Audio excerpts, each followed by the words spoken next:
Ministri i Drejtësisë Igor Filkov, duke komentuar paralajmërimet e BDI-s se do të kërkohet përgjegjësi penale për shkak të pamundësisë që provimi i jurisprudencës të jepet në gjuhën shqipe, vlerësoi se kërkesat e këtilla janë tema nacionale romantike, siç tha që u takojnë politikanëve të shekullit të kaluar. Smatram дека национал романтичарските теми се bitni zoni e političari od minatiot vek.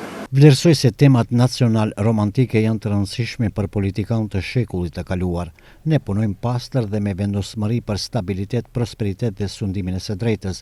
Gjithçka tjetër do të mbetet në anën e erët të historisë.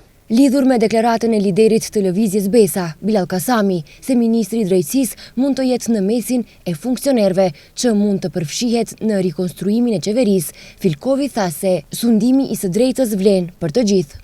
Bashkimi Demokratik për Integrim kërkon përgjegjësi për mos organizimin e provimit të jurisprudencës në gjuhën shqipe, duke cilësuar situatën si shkelje me elemente të përgjegjësisë penale.